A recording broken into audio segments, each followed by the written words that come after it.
एक है आपका परफेक्ट कंपटीशन, फिर मोनोपोलिस्टिक कंपटीशन, ओलिगोपोली, मोनोपोली और मोनोपोली।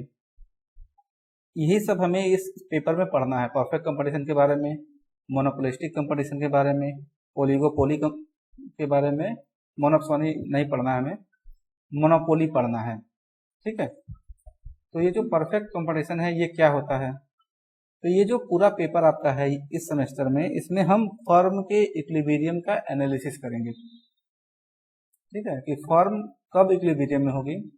आप जब फर्स्ट सेमेस्टर पढ़े होंगे माइक्रो इकोनॉमिक्स, उसमें आपने देखा होगा कि कंज्यूमर कैसे इक्विलिब्रियम में होता है ना। तो उसमें एक यूटिलिटी एनालिसिस था, एक इंडिफरेंस कर्व एनालिसिस था, एक रिवर्स प्रेफरेंस थ्योरी था, वो अलग था। यहाँ पे हम फर्म के इक्विलिब्रियम की बात करेंगे कि कोई फर्म कब इक्विलिब्रियम में होगी। ठीक है, तो सबसे पहले हम लोग शुरू करते हैं परफेक्ट कंपटीशन के बारे में। तो जो परफेक्ट कंपटीशन होता है इसमें लार्ज नंबर ऑफ बायर्स और सेलर्स होते हैं। ठीक है, जो कि होमोजीनियस प्रोडक्ट को सेल करते हैं, सेल और परचेज करते हैं। प्राइस इस प्रोडक्ट की फिक्स होती है। होमोजीनियस प्रोडक्ट का मतलब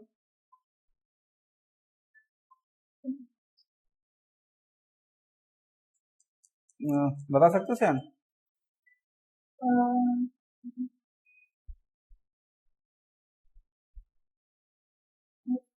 होमोजीनियस प्रोडक्ट का मतलब होता है कि ऐसा, मतलब किसी भी आप सेलर के पास चले जाओ, बहुत सारे सेलर्स हैं, आप कमोडिटी परचेज करोगे तो सेम क्वालिटी का सेम प्राइस पे प्रोडक्ट आपको मिलेगा। ठीक है, मतलब उसकी साइज सेम है, क्वालिटी सेम है। तो आपको अगर कोई चीज परचेज करनी है, किसी भी सेलर के पास चले जाओगे, परफेक्ट कंपटीशन में सेम टाइप का गुड्स मिलेगा, उसी को बोलते हैं होमोजीनियस प्रोडक्ट। समझ गए? तो इसमें तीन चीजें जानने लायक थी कि बायर्स और सेलर्स का जो नंबर है वो बहुत ज्यादा होता है, प्रोडक्ट आपका होमोजीनियस है, प्राइस क्या है, फिक्स्ड है। अब इसके कुछ फीचर्स होते हैं। पहला फीचर्स क्या है? Very large number of buyers and sellers. ठीक है, बायर्स और सेलर्स क्या है, बहुत ज्यादा हैं। प्रोडक्ट कैसा है, होमोजीनियस है। Freedom of entry and exit है, कोई फर्म मार्केट में एंटर कर सकती है और मार्केट को छोड़कर जा सकती है। अगर इन तीनों, केवल यही तीनों आपके पास फीचर हों, ठीक है, ये नीचे के चार फीचर ना हो, केवल ये तीन फीचर हो, तो इसको बोलते हैं pure competition, pure perfect competition, pure perfect competition. फिर जो परफेक्ट कंपटीशन होता है उसमें कुछ चीजें और ऐड हो जाती हैं, जैसे fourth point, perfect knowledge among buyers and sellers. जो बायर और सेलर हैं उन्हें मार्केट का पूरा नॉलेज है। फिफ्थ पॉइंट क्या है? Perfect mobility of factors of production. जो फैक्टर्स ऑफ प्रोडक्शन है उसकी मोबिलिटी क्या है, परफेक्ट है। फैक्टर्स ऑफ प्रोडक्शन क्या क्या है?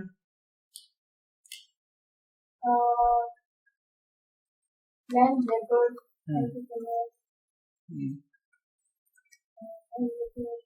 ठीक है,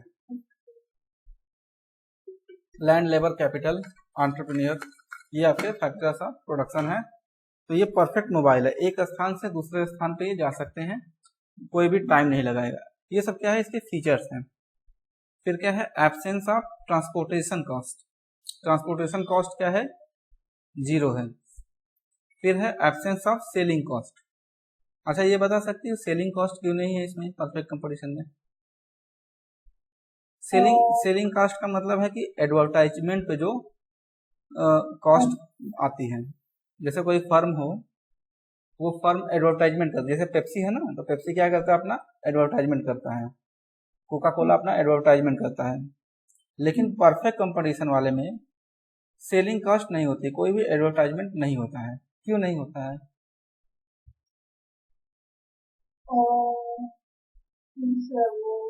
अच्छा, एडवर्टाइजमेंट के माध्यम से लोग बताना क्या चाहते हैं? वो चीज दूसरे चीज से अच्छा, हाँ हाँ, उसका प्रोडक्ट दूसरे प्रोडक्ट से अच्छा है, बहुत अच्छा। तो यहाँ पे वो चीज नहीं बताया जा रहा है, क्योंकि सभी का प्रोडक्ट सेम है, सबका प्रोडक्ट कैसा है, होमोजीनियस है, इसलिए एडवर्टाइजमेंट करने की कोई ज़रूरत नहीं है। और ये भी एज्यूम किया गया है कि जो मार्केट का नॉलेज है वो बायर्स और सेलर्स को है, सभी लोग जानते हैं कि प्रोडक्ट सेम टाइप का है, ठीक है। तो यही है, इसलिए यहाँ पे सेलिंग कॉस्ट नहीं होती है, ठीक है। अब इसमें जो प्राइस का सेटिंग होता है परफेक्ट कंपटीशन में, वो इंडस्ट्री के द्वारा होता है, ठीक है। तो जो इंडस्ट्री होती है वो प्राइस मेकर होती है। अब इंडस्ट्री क्या होती है, industry a group of firm doing same line of business, ठीक है। फर्म क्या होता है, फर्म एक इंडिविजुअल एंटरप्राइज है। तो जो परफेक्ट कंपटीशन में होगा, परफेक्ट कंपटीशन में प्राइस मेकर जो है वो इंडस्ट्री है, फर्म क्या है, प्राइस टेकर है। इसका मतलब एक प्राइस दी हुई होगी, इस प्राइस पे कोई भी फर्म चाहे जितनी क्वांटिटी सेल कर सकती है। बात समझ में आई। अब ये जो इंडस्ट्री है, ये इंडस्ट्री किस तरीके से प्राइस डिटरमाइन करती है, determination of price under perfect competition by industry. तो ये डिपेंड करता है मार्केट डिमांड पे और मार्केट सप्लाई पे। ये आपका डिमांड कर्व है, डिमांड में क्या होता है, प्राइस और डिमांड के बीच नेगेटिव रिलेशन होता है, जब प्राइस डिक्रीज करेगी तो डिमांड बढ़ेगी। सप्लाई क्या होता है आपका, प्राइस और सप्लाई के बीच में कैसा रिलेशन होता है, पॉजिटिव रिलेशन होता है। अब हम क्या करेंगे, इन दोनों डायग्राम को एक साथ मिला देंगे। ये कैसा था, ये केवल डिमांड का डायग्राम है और ये किसका डायग्राम है, मार्केट सप्लाई का डायग्राम है। नेक्स्ट डायग्राम में हम दोनों को ऐड कर देंगे। इधर प्राइस है वाई एक्सिस पे, एक्स एक्सिस पे क्या हो जाएगी, डिमांड और सप्लाई दोनों हो जाएगी, ठीक है। तो जहां पे डिमांड कर्व और सप्लाई कर्व एक दूसरे को इंटरसेक्ट करेंगे, वहीं पे क्या होगी, प्राइस सेट हो जाएगी। मान लेते हैं ये प्राइस सेट हो गई और इस ओपी प्राइस पे ओक्यू क्वांटिटी की डिमांड हो रही है और इसकी सप्लाई हो रही है, इंडस्ट्री में ये सेट हो गया। अब ये जो ओपी प्राइस फर्म सेट कर इंडस्ट्री सेट कर रही है, इसी पे कोई इंडिविजुअल फर्म अपना बिजनेस करेगी। अभी तक क्लियर है, श्याम क्लियर है? Yes. ओके।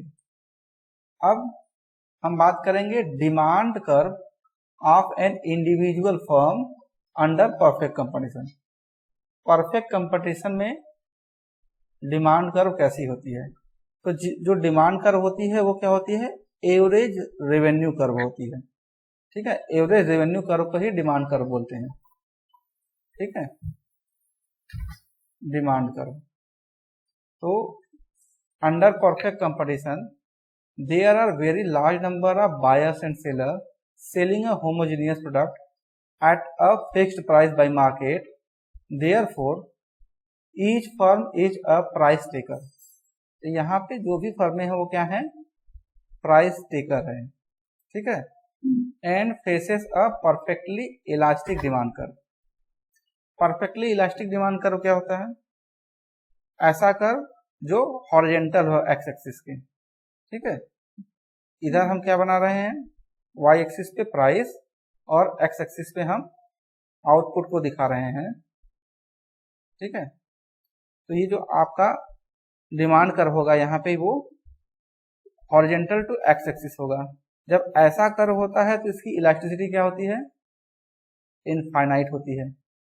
जब इलास्टिसिटी इनफाइनाइट होगी तो इसी को बोलेंगे हम लोग परफेक्टली इलास्टिक डिमांड कर्व।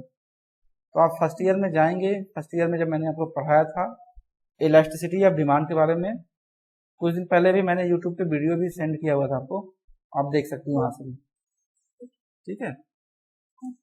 तो ये जो कर्व है इसकी इलास्टिसिटी क्या है, इनफाइनाइट है, इसी को बोलते हैं perfectly elastic curve.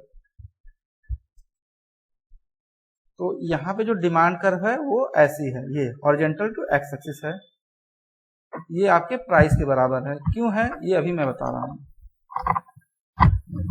Average revenue का मतलब क्या होता है,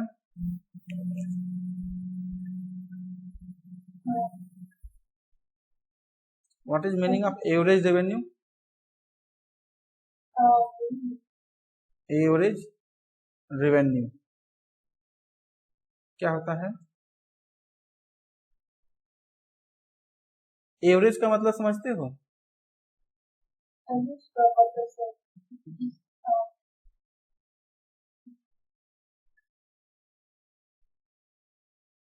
इतना हाई और लो। बोलिए, कुछ भी गलत से बोलिए, कोई दिक्कत नहीं है।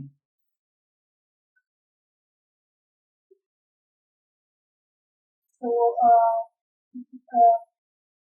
हाई हाई और लो। अच्छा, एक क्रिकेट देखते हैं आप? Cricket yes sir. हाँ क्रिकेट मैच देखते हो आप? हाँ उसमें जो MS धोनी है उसका एवरेज बतलाता है, इसका एवरेज 50 है। मतलब कि ये जो भी मैच खेलता है लगभग 50 में बनाता है धोनी। ठीक है, जैसे उसने 1000 रन बनाए, ठीक है, और उसने मैच खेले कितने हैं? 20 मैच खेले हुए हैं। ठीक है, तो जब हम पूरे रन को जितने उसने नंबर ऑफ मैचेस खेले हुए हैं उससे डिवाइड करेंगे तो उसका एवरेज आता है। तो धोनी का एवरेज 50 आ गया। इसी तरीके से जब आप ढेर सारा प्रोडक्ट बेच रहे हो, एक प्रोडक्ट से कितना रेवेन्यू आ रहा है, वही क्या है? आपका एवरेज रेवेन्यू।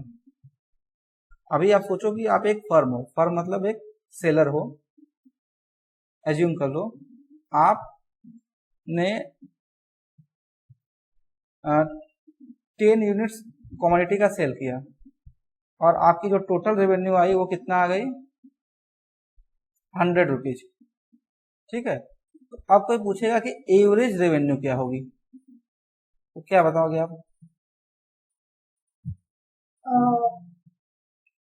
तो आप क्या करोगे? Total revenue upon total output. Total revenue कितनी है? 100। आउटपुट कितना है आपका? 10 यूनिट। ठीक है, ये आपका आ जाएगा 10। यानी कि एक यूनिट जब आप सेल करोगे, एवरेज रेवेन्यू कितना आ जा रहा है? 10 रुपीज के बराबर आ जाएगा। तो यही एवरेज रेवेन्यू होता है। तो एवरेज रेवेन्यू निकालने के लिए क्या करना पड़ता है? Total revenue divided by Q. अब ये टोटल रेवेन्यू क्या होता है? Price of the commodity and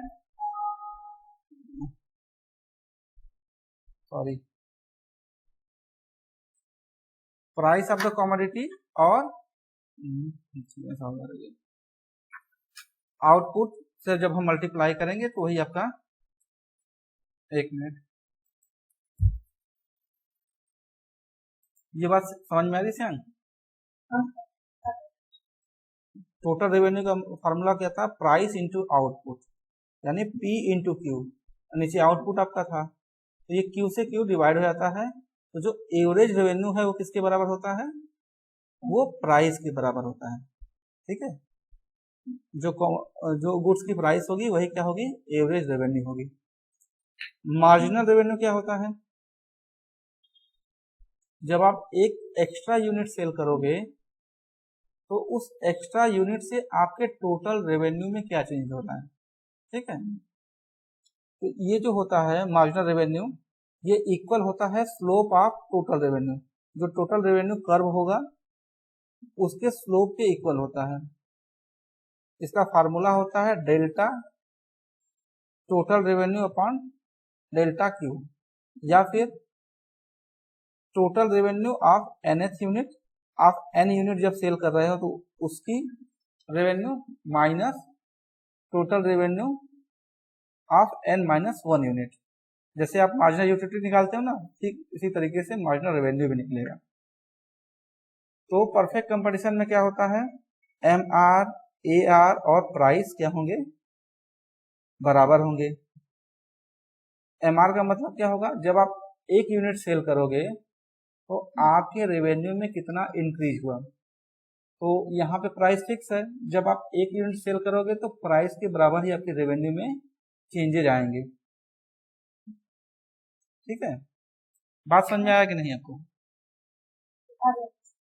ये आपका हो गया AR का। MR भी क्या है? इसी के बराबर है, इसलिए सेम इसी लाइन पे आपका MR कर्व भी रहेगा। और ये सब किसके बराबर होंगे, आपके प्राइस के बराबर होंगे। ठीक है, इतनी बात समझ में आई आपको? आगे बढ़े। अब हम बात करेंगे equilibrium of form under perfect competition. Perfect competition के में फॉर्म का इक्विलिब्रियम क्या होगा? तो फॉर्म का इक्विलिब्रियम कब होगा? तो हमें इससे पहले ये जानना होगा कि फॉर्म का ऑब्जेक्टिव क्या है। तो ऑब्जेक्टिव ऑफ फॉर्म क्या है? प्रॉफिट को मैक्सिमाइज करना। प्रॉफिट क्या होता है, क्या?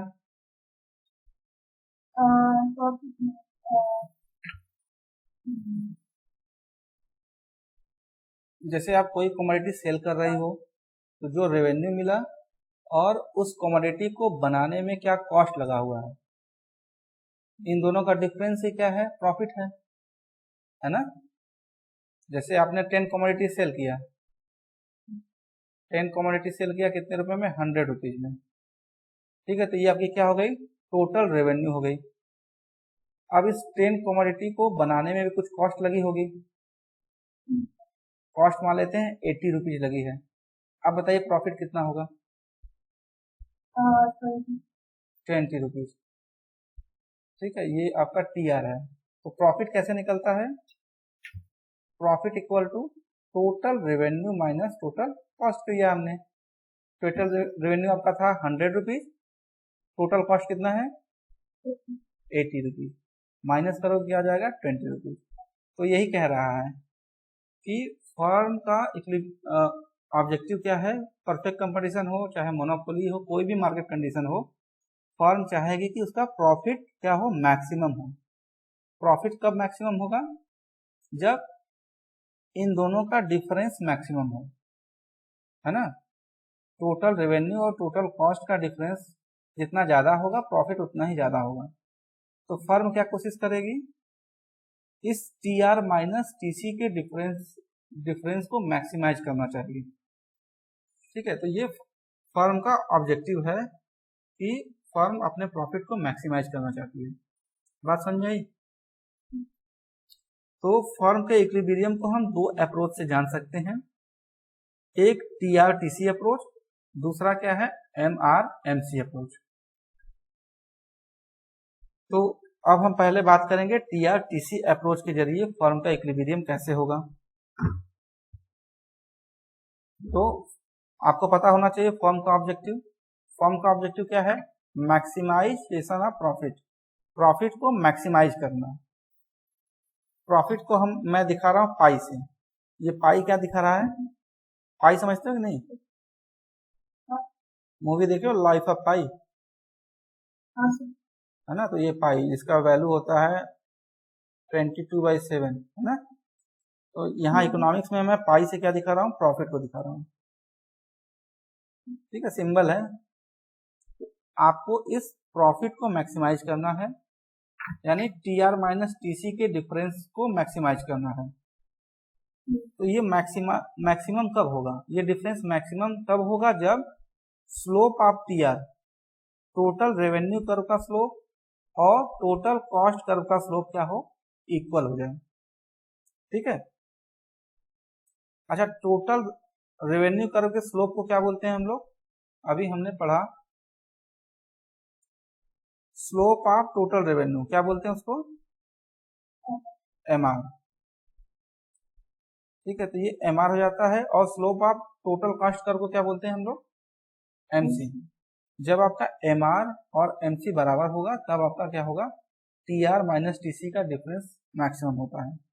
अब इसको हम डायग्रामेटिकली देखेंगे। तो सबसे पहले हम बनाते हैं, देखिए हम लोग TR और TC अप्रोच की बात कर रहे हैं, तो इसमें हमें दो कर्व के बारे में जानना होगा। एक TR कर्व और दूसरा कौन सा कर्व है? कौन सा कर्व है दूसरा? TC। तो हम इस Y एक्सिस पे क्या बताएंगे? टोटल रेवेन्यू, और X एक्सिस पे आउटपुट। अभी क्या होगा? जैसे जैसे आप आउटपुट सेल करोगे आपकी टोटल रेवेन्यू क्या होगी? बढ़ेगी। वो एक स्ट्रेट लाइन की तरह ऐसे बढ़ेगी। ऐसा क्यों बढ़ेगी? क्योंकि प्राइस फिक्स है। जैसे जैसे आप आउटपुट सेल करते जाओगे टोटल रेवेन्यू बढ़ती जाएगी। OQ1 पे R1 रेवेन्यू था और बढ़ाया आपने, OQ2 किया तो रेवेन्यू बढ़ गई R2, और सेल किया तो और रेवेन्यू बढ़ी। ठीक है, तो आपको परफेक्ट कंपटीशन में TR कर्व का शेप कैसा होता है ये पता होना चाहिए। ये स्ट्रेट लाइन होता है, ऑरिजिन से होकर जाता है। ऑरिजिन मतलब ये 0 0। जब आप कोई भी यूनिट सेल नहीं कर रहे थे तो कोई भी रेवेन्यू आपके पास नहीं थी। आपने OQ1 यूनिट सेल किया तो आपकी रेवेन्यू OR1 हो गई। OQ2 सेल करोगे तो रेवेन्यू क्या होगी?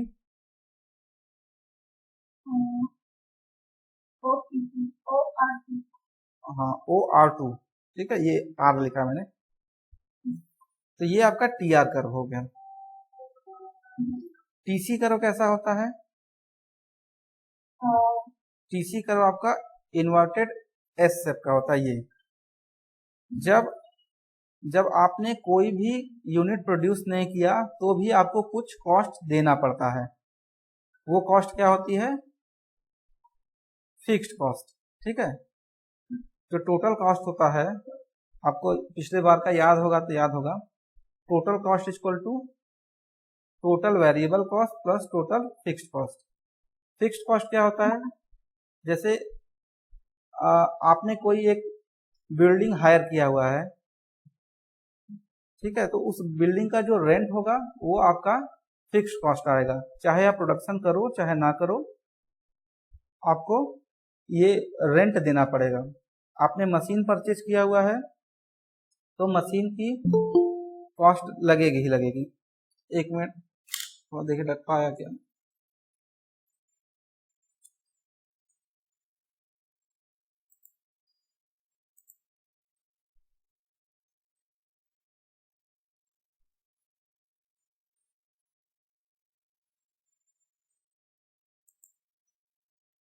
ठीक है, डस्पा नहीं है।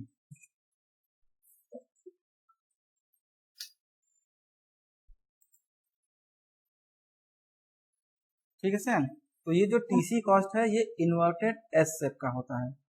इतना बस याद रखिए कि TR कर्व ऐसे जा रहा है और TC कर्व ऐसे जा रहा है। अभी हम क्या करेंगे, इन दोनों डायग्राम को एक साथ मिला देंगे।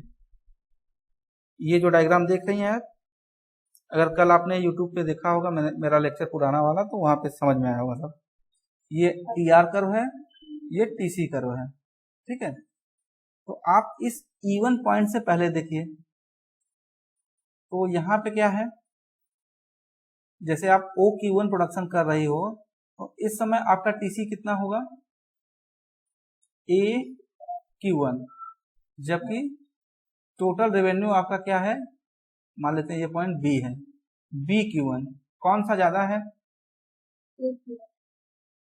AQ1, यानी कि टोटल कॉस्ट आपकी ज्यादा है और टोटल रेवेन्यू कम है, तो प्रॉफिट होगा या लॉस होगा? लॉस होगा। यानी इधर में ये जो एरिया आप देख रही हैं, इस एरिया में क्या है? फर्म को लॉस हो रहा है। लॉस का मतलब TC ज्यादा है, कॉस्ट ज्यादा है, रेवेन्यू कम है, तो फर्म क्या करेगी? और ज्यादा प्रोडक्शन बढ़ाएगी। ठीक है, तो जब और ज्यादा प्रोडक्शन बढ़ाएगी तो क्या होगा? अब उसे प्रॉफिट मिलने लगेगा। क्यों मिलने लगेगा? क्योंकि उसका TC कम हो गया है जबकि TR बढ़ गया है। अब फर्म को ये चेक करना है कि ये मैक्सिमम कहाँ पे हो रहा है, तो जहां पे दोनों का डिफरेंस मैक्सिमम होगा, TR और TC का, वहीं क्या होगा? फर्म का प्रॉफिट मैक्सिमम होगा। समझ नहीं बात? यहाँ पे देखिए दोनों के बीच का गैप ज्यादा है बहुत। ठीक है, ये गैप ज्यादा कहाँ पे होगा? जहां पे slope of TR equal to slope of TC। Slope समझती हो कि नहीं आप? इसका स्लोप तो सेम है, TR कर्व का स्लोप सेम है, लेकिन TC कर्व का स्लोप बदल रहा है। स्लोप जैसे ये आपका TC कर्व है, ये आपका TC कर्व है, हमें इसका स्लोप निकालना है किसी भी पॉइंट पे। जैसे इस पॉइंट पे स्लोप निकालना है तो हम क्या करेंगे? एक टेंजेंट खींचते हैं, लाइन खींचते हैं। ये एक्स एक्सिस से जितना एंगल बनाता है वही स्लोप होता है। तो इसके हर एक पॉइंट पे स्लोप चेंज हो रहा है, क्योंकि ये एक कर्व टाइप का डायग्राम है, जबकि टी आर क्या है आपका, एक स्ट्रेट लाइन गया हुआ है। ठीक है, तो इसका स्लोप सेम है, हर पॉइंट पे सेम है, लेकिन टीसी का स्लोप चेंज हो रहा है। तो आप इसका स्लोप निकालते जाओगे हर पॉइंट पे। तो एक पॉइंट ऐसा आएगा जहां पे टी आर और टीसी का स्लोप इक्वल होगा, तो वो पॉइंट ये है। जैसे इस पॉइंट पे अगर हम स्लोप निकालें तो ये जो एंगल बनाएगा, मान लेते हैं 30 डिग्री का बना रहा है, और ये भी एंगल 30 डिग्री का है, यानी यही स्लोप है, दोनों का स्लोप इक्वल हो गया, तो क्या हो गया आपका, प्रॉफिट मैक्सिमम हो गया। ठीक है, बात समझ में आ रही है। तो इक्विलिब्रियम फर्म का कहाँ पे होगा, जहां पे प्रॉफिट मैक्सिमम होगा। प्रॉफिट मैक्सिमम कब होगा,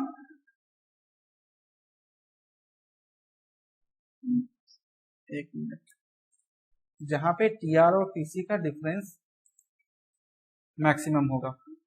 ठीक है, ये डिफरेंस मैक्सिमम कहाँ पे होगा, जहां पे slope of T R is equal to slope of TC. इस स्लोप ऑफ टी आर को बोलते हैं हम लोग एम आर, मार्जिनल रेवेन्यू, और स्लोप ऑफ टीसी को क्या बोलते हैं, मार्जिनल कॉस्ट। तो ये आपका टीसी अप्रोच खत्म हो गया, sorry T R TC approach खत्म हो गया। अब हम लोग बात करेंगे फर्म के इक्विलिब्रियम के M R M C approach की। आगे शुरू किया जाए ना, बोरिंग नहीं ना हो रहा है। M R M C approach,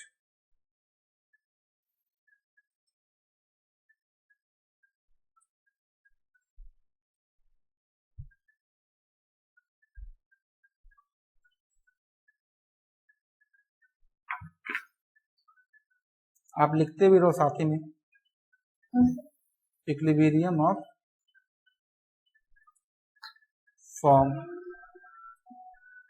under perfect competition. तो M R M C approach में हम लोग दो टाइम पीरियड की बात करेंगे। एक, शॉर्ट रन में फर्म को क्या हो सकता है, शॉर्ट रन में क्या हो सकता है, शॉर्ट रन में क्या क्या सिचुएशन हो सकती है, और लॉन्ग रन में क्या क्या सिचुएशन हो सकती है। ठीक है, जैसे कोई फर्म है, अगर वो शॉर्ट रन में काम कर रही है, शॉर्ट रन मतलब जब समय कम है, 1 साल से कम का समय, या जिसमें हम अपने फिक्स्ड कॉस्ट को चेंज ना कर पाए, वो टाइम हमारा शॉर्ट रन कहलाता है। तो शॉर्ट रन में परफेक्ट कंपटीशन में 3 चीजें पॉसिबल हैं। क्या क्या, पहला एबनॉर्मल प्रॉफिट, एबनॉर्मल प्रॉफिट या सुपर नॉर्मल प्रॉफिट। ठीक है, पहली सिचुएशन क्या है कि फर्म को प्रॉफिट हो रहा होगा, ये क्या आ गया, ठीक है, एबनॉर्मल प्रॉफिट। दूसरी सिचुएशन क्या होगी, नॉर्मल प्रॉफिट। नॉर्मल प्रॉफिट का मतलब क्या होता है, ना तो प्रॉफिट हो रहा है ना तो लॉस हो रहा है। ठीक है, जैसे कोई फर्म काम कर रही है तो उसमें फैक्टर्स ऑफ प्रोडक्शन लगे होते हैं, लैंड, लेबर, कैपिटल, एंटरप्रेन्योर। ठीक है, तो जब नॉर्मल प्रॉफिट होता है तो लैंड को रेंट मिल जाता है, लेबर को वेज मिल जाता है, कैपिटल को इंटरेस्ट मिल जाता है, और एंटरप्रेन्योर को क्या मिल जाता है, प्रॉफिट, थोड़ा बहुत प्रॉफिट मिलता रहता है। ठीक है, तो जब ऐसी सिचुएशन हो जहां पे ना तो प्रॉफिट हो ना तो लॉस हो, तो उसको बोलते हैं नॉर्मल प्रॉफिट। ठीक है, तीसरी सिचुएशन है लॉस की, कि फर्म को लॉस हो जा रहा है। अब ये एबनॉर्मल प्रॉफिट कब होगा, जब आपका एवरेज रेवेन्यू बड़ा हो किससे, एवरेज कॉस्ट कर्व से। ठीक है। नॉर्मल प्रॉफिट कब होगा? जब आपका एवरेज रेवेन्यू बराबर हो एवरेज कॉस्ट करके। एवरेज कॉस्ट मतलब एक यूनिट को प्रोड्यूस करने में कितना कॉस्ट आया है। एवरेज रेवेन्यू का मतलब एक यूनिट को सेल करने पे कितना रेवेन्यू मिला है, ठीक है। तो जब एक यूनिट को सेल करने पे आपको, जब AR आपका बड़ा है AC से, तो क्या हो रहा है? प्रॉफिट हो रहा है। जब AR और AC दोनों बराबर है तो क्या हो रहा है? ना तो प्रॉफिट हो रहा है ना तो लॉस हो रहा है। लॉस में क्या होगा आपका? AR छोटा होगा या बड़ा होगा? AR is less than AC, ठीक है। तो अब हम लोग, एक कंडीशन है लॉन्ग रन। लॉन्ग रन में फर्म को क्या होगा? हमेशा नॉर्मल प्रॉफिट मिलेगा। परफेक्ट कंपटीशन में फर्म लॉन्ग रन में केवल नॉर्मल प्रॉफिट ही अचीव करेगी। AR equal to AC। कहीं जाना होगा तो बोल दीजिएगा, मैं रुक जाऊंगा, ठीक है। तो सबसे पहले हम लोग ये वाला सिचुएशन लेते हैं। कौन सा? शॉर्ट रन का पहला सिचुएशन, एबनॉर्मल प्रॉफिट। केस 1 लिख रहे हो साथ में हमारे? Abnormal profit. एबनॉर्मल प्रॉफिट मतलब प्रॉफिट हो रहा है फर्म को। AR is greater than AC।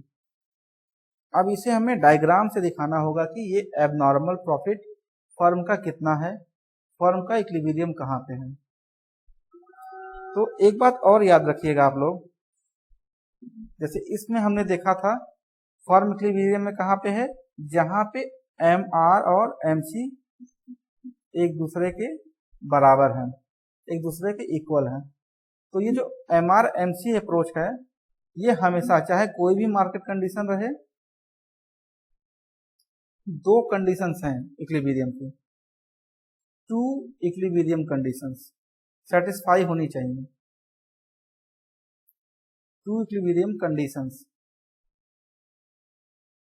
Condition 1 क्या है आपका? MR should be equal to MC, ठीक है। दूसरा कंडीशन क्या है?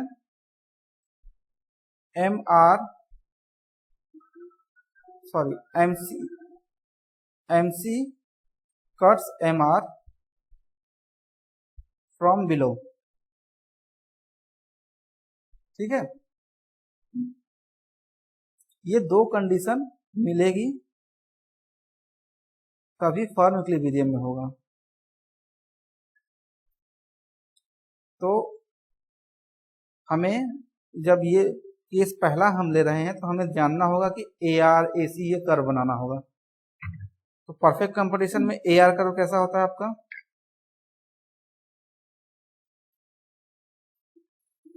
पीछे देखिए, ये आपका क्या है? AR curve. कैसा है? हॉरिजॉन्टल टू एक्स एक्सिस या परफेक्टली इलास्टिक है। तो मैंने इधर आपका AR कर्व बना दिया।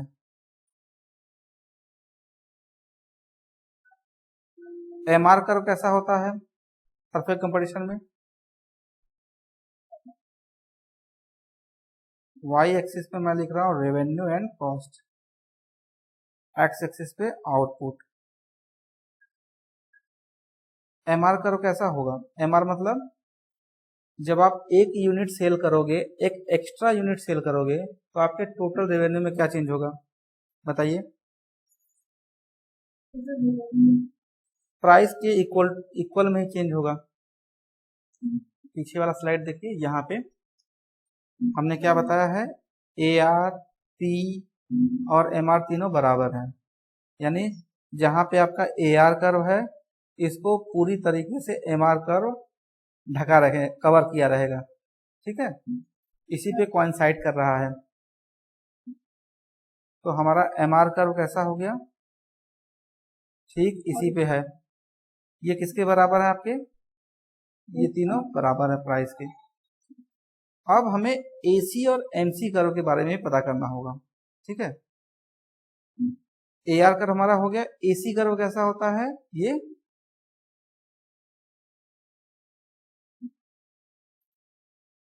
ऐसा होता है एसी।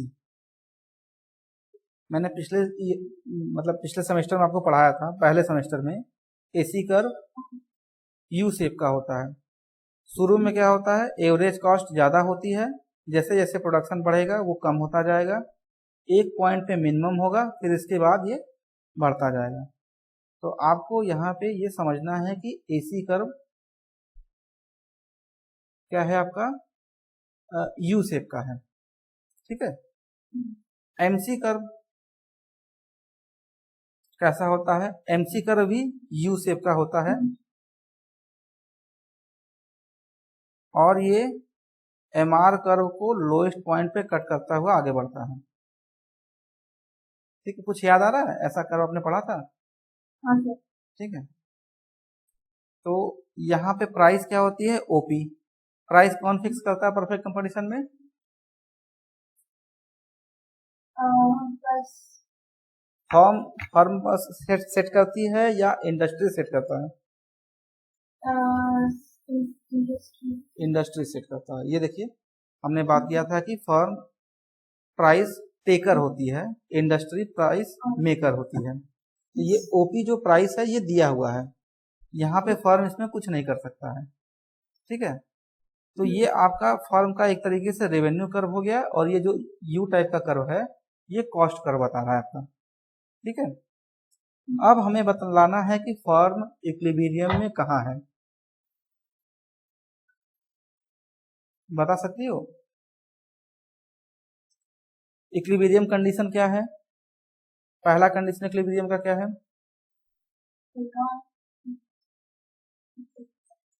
बोलिए। एमआर और एमसी सेम। हाँ, एमआर और एमसी,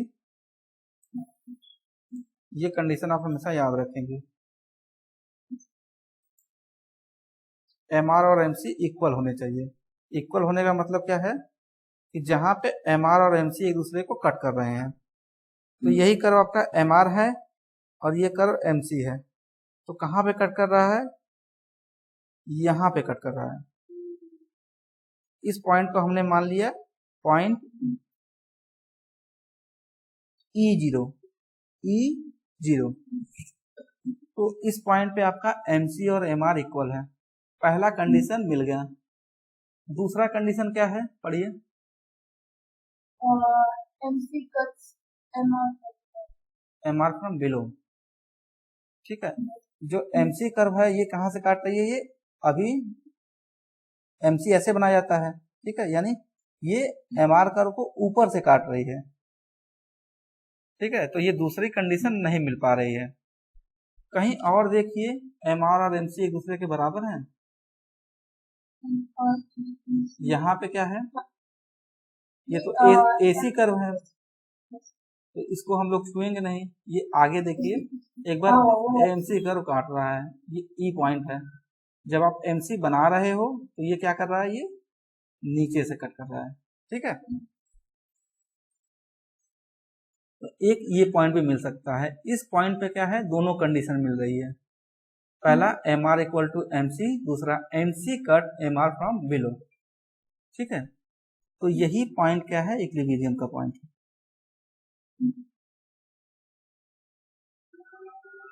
तो हमने इसको क्यों लिख दिया। अब हमें ये बताना है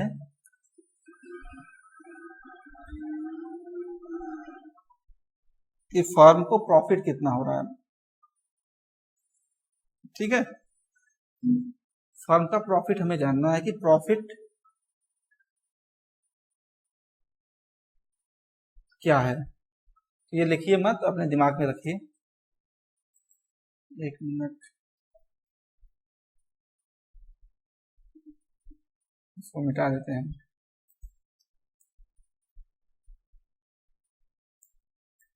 तो आप यहाँ पे लिखेंगे फर्म का इक्विलिब्रियम किस पॉइंट पे है, चांद?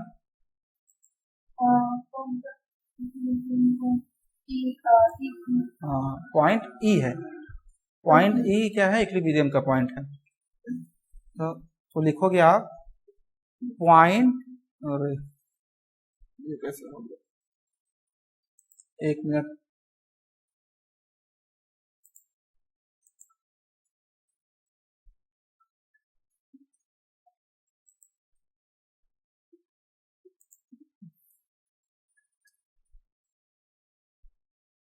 इसको मैं कट ही कर देता हूँ, बार बार आ जा रहा है ना, ठीक है। पॉइंट ई, सॉरी ऐसे लिखते हैं, एट पॉइंट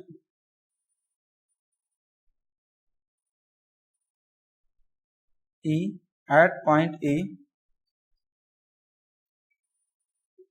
ई पॉइंट पे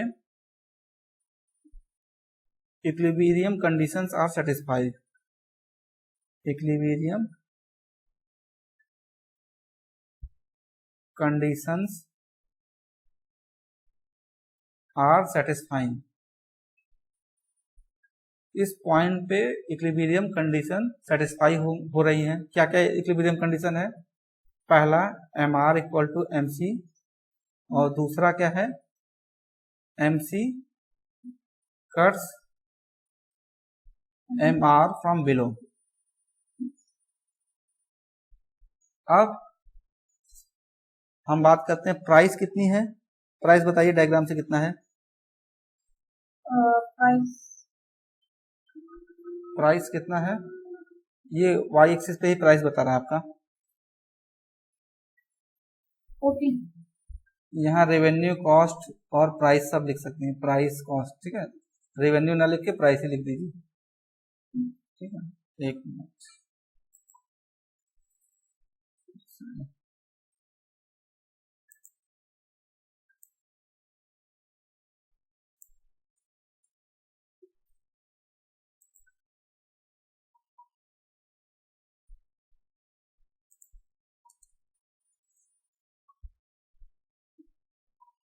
प्राइस, ठीक है। वाई एक्सिस पे प्राइस और कॉस्ट दिखा रहा है। तो प्राइस क्या बताया आपने, ओपी। आउटपुट कितना हो रहा है, इक्विलिब्रियम आउटपुट क्या है, ओ क्यू। आप मुझे एवरेज प्राइस बता सकते हो, average cost, sorry average cost. तो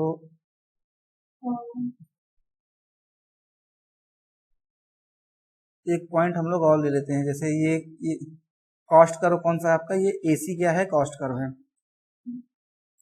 अब ये एसी कर्व ही हमें बताएगा कि एवरेज कॉस्ट कितना है।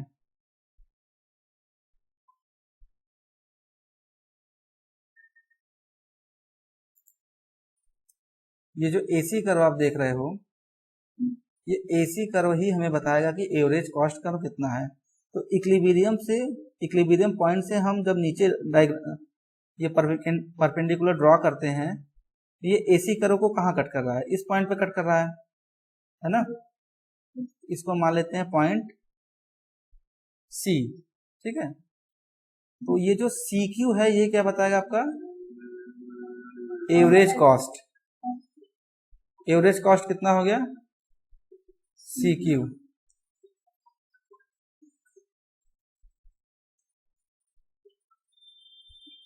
एवरेज रेवेन्यू क्या है, प्राइस के बराबर है, पता है आपको। एवरेज रेवेन्यू कितना है आपका, हाँ। तो ये ओपी है, ओपी किसके बराबर है आपके, EQ के बराबर है ना। ये EQ और OP क्या है, इक्वल है। तो मैं लिख सकता हूँ क्या, EQ। मुझे इक्विलिब्रियम के बराबर ही चाहिए यहाँ से। तो ये आपका AR कर्व हो गया, ये AR कर्व है। यहीं से देखिए ये EQ क्या बता रहा है आपको, एवरेज कॉस्ट। ये किसके बराबर है आपके, OP के इक्वल है। तो अब आप मुझे बताइए कौन सा बड़ा है, एवरेज कॉस्ट बड़ा है या एवरेज रेवेन्यू बड़ा है। EQ क्या है आपका, एवरेज रेवेन्यू है, और सी क्यू क्या है आपका, एवरेज कॉस्ट है। कौन बड़ा है, एवरेज एवरेज रेवेन्यू आपका बड़ा है, यानी ए आर बड़ा है और ए सी छोटा है।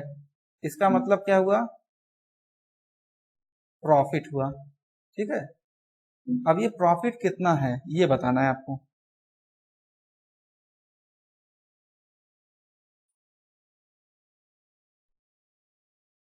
बता सकती है प्रॉफिट कितना है, एक यूनिट का प्रॉफिट कितना मिला आपका, तो आप लिखोगे per unit profit. Per unit profit कैसे निकलेगा, ए आर माइनस ए सी। जब मैं ए आर और ए सी का डिफरेंस कर दूंगा तो ये मुझे मिल जाएगा कि एक यूनिट सेल करने पे हमें कितना प्रॉफिट मिल रहा है। ए आर आपका कितना है, ई क्यू। ए आर की जगह हमने क्या लिखा, ई क्यू। ए सी की जगह पे क्या लिखेंगे, सी क्यू। माइनस करिए, ये ई क्यू है और ये सी क्यू है, माइनस कर देंगे तो कितना बचेगा, जैसे ये एक लाइन है ई क्यू, ठीक है, और यहीं पे एक लाइन है सी क्यू। मैं इस ई क्यू वाले में से इस सी क्यू को माइनस कर दे रहा हूं, निकाल दे रहा हूं, कितना बचेगा अब, ई सी बचेगा। ठीक है, यही जानना चाह रहा हूं। जब आप एक यूनिट सेल कर रहे हो तो ई सी आपको क्या मिल रहा है, प्रॉफिट मिल रहा है। टोटल प्रॉफिट क्या होगा, total profit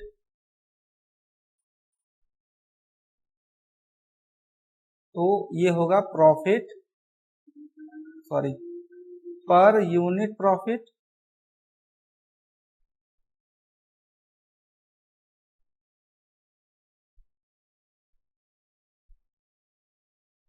into total output. ये जैसे जैसे मैं बोल रहा हूं उसी स्पीड में लिख रहा है या छूट जा रहा है, लिखा है लेट में आ रहा है आपके पास, क्या चीज छूट जा रहा है, हम्म, लिखने में टाइम आ जा रहा है ना। अभी तक मैंने बताया उसमें दिक्कत नहीं ना हुआ है जो मैंने पढ़ाया है, ठीक है। तो पर यूनिट प्रॉफिट क्या है आपका बताइए, ईसी, ठीक है। और आउटपुट आप कितना सेल कर रहे हो, टोटल आउटपुट ओ क्यू, ठीक है। तो जब हम लोग दो केवल एबीसीडी लिखते हैं तो वहां पे मल्टीप्लाई का साइन नहीं बनाते हैं, क्योंकि वो कुछ लोग एक्स समझ सकते हैं, इसलिए हम एक पॉइंट लिख देते हैं, ठीक है। अच्छा, यहां से मैं एक पॉइंट खींच देता हूं ऐसे इधर, और इसको कर देता हूं P0, ठीक है। ये क्या हो गया, EC इंटू ओ क्यू। आपने बताया पर यूनिट प्राइस EC और आउटपुट ओ क्यू। ये जो आउटपुट ओ क्यू है ये P0C के बराबर है कि नहीं, बराबर है। तो मैं इसकी जगह पे क्या रख देता हूं, ओ क्यू की जगह पे EC इंटू P0C, क्योंकि ये दोनों बराबर हैं, है ना। आपको ये क्या बना, ये एक रेक्टेंगल बन रहा है, ठीक है। रेक्टेंगल जानते हो कि नहीं, ये रेक्टेंगल होता है जिसके सामने सामने के साइड क्या होते हैं, इक्वल होते हैं। ये आपका लेंथ है और ये आपका ब्रेथ है। इसका एरिया क्या होता है रेक्टेंगल का, लेंथ इनटू ब्रेथ, ठीक है। लेंथ इनटू ब्रेथ कर दोगे तो ये आपको क्या मिलता है, एरिया मिलता है। तो हमें ये एक रेक्टेंगल मिल रहा है P0, देखिए P0 PEC एक रेक्टेंगल है, ठीक है। इसका लेंथ हमें पता है P0CEQ, तो मल्टीप्लाई करोगे तो क्या आ जाएगा आपका, ये एरिया पूरा आ जाएगा, ठीक है। ये लेंथ हो गई, ये ब्रेथ हो गई, क्या आएगा बताइए, P0C ई ई पी, यही क्या है, टोटल प्रॉफिट है। तो समझ में आया बात थोड़ा बहुत? जैसे मैं बना रहा हूं फिर से, ठीक है, ये वाला जो रेक्टेंगल है यही बना रहा हूं। ये है आपका EC और ये है आपका P0, ये है आपका P। ये आपको पता है क्या है, ये आपका टोटल आउटपुट है। ये क्या है, पर यूनिट प्रॉफिट है। यानी ये आपकी क्या हो गई, लेंथ हो गई, ये आपकी ब्रेथ हो गई। इन दोनों का मल्टीप्लाई किया जाएगा तो ये एरिया मिलता है हमको, है ना? ठीक है सर, तो यही आपका क्या है, टोटल प्रॉफिट है। समझ में आई बात श्याम? तो मैं यहीं पे छोड़ देता हूँ आज।